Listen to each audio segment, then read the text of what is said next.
back to, you know, one thing we were talking about just a little bit, you know, some of the basics, because I think what happens is people really want some advanced topics, they want to move on, but, you know, let's just bring it down to, you know, where we live. And one of the basics, let's just talk about tithing and giving. Yep. Now, I mean, we've heard tithing and giving, you know, we've heard some teachings about it, but in my opinion, it is the key to financial movement. Yeah. If you're not tithing and you're not giving abundantly, because when you're tithing and giving, I mean, there's a lot of people that can talk about the theology of it, but one point I want to make is that you're investing in another kingdom. This kingdom is not ours. That's right. And, you know, mammon has a way of being idolatrous in our society. Sure. You know, people idolize it. And if you're hoarding, that idolatry spirit of mammon can come over you. Come on. And a real solid way to break that is through abundant giving and abundant tithing. And, you know, let's just be real about the thing.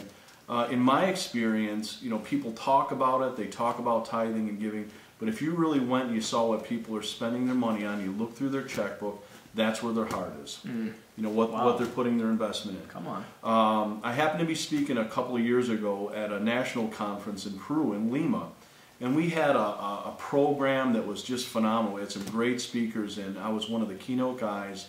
And as we got into the second night, we had a lot of things that we were going to do, a lot of momentum. As a matter of fact, we had gotten too big for the meeting room that we were meeting at. We had to go to a larger auditorium.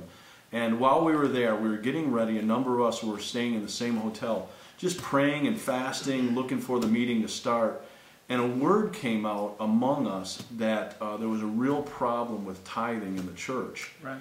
And what we did is we literally took our plans for that evening, because we were going to talk about wealth generation strategies. We were going to talk about where we thought the economy of Peru was going. And I felt like the Lord just pulled out the bottom and said, listen, unless people get this straight, That's right. don't try to add to it.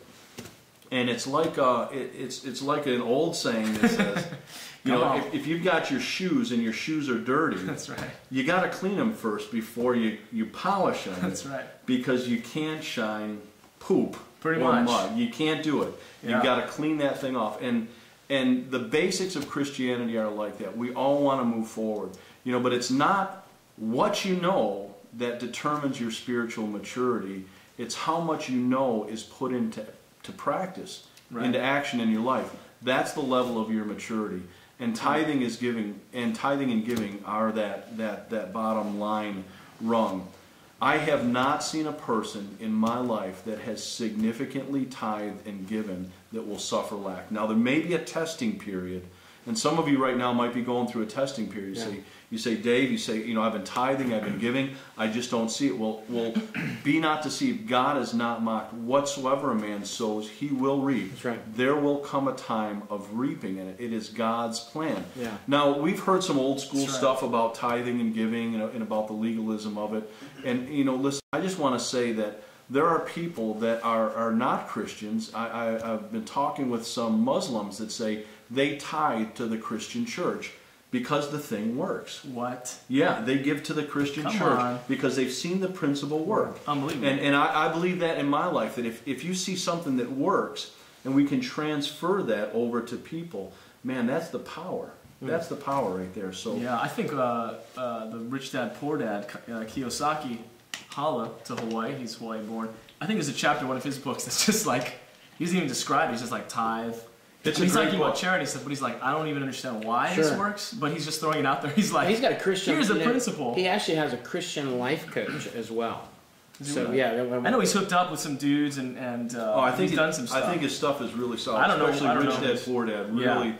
Really solid stuff. But I'm saying on that point, and he has it in one of his books, can't remember which one it is, but he has it in there and he's like, here's the principle. Come on. You guys just got to bust it. And he wasn't pulling Bible stuff out, but he was just saying, this works. I mean, so is that what you're saying? These are spiritual principles that are operating. That's right. And, you know, and let's get the basics. You know, we all want to go on to 12th grade, but in my experience, you know, you had to take a test to get out of 1st grade or out of 2nd grade.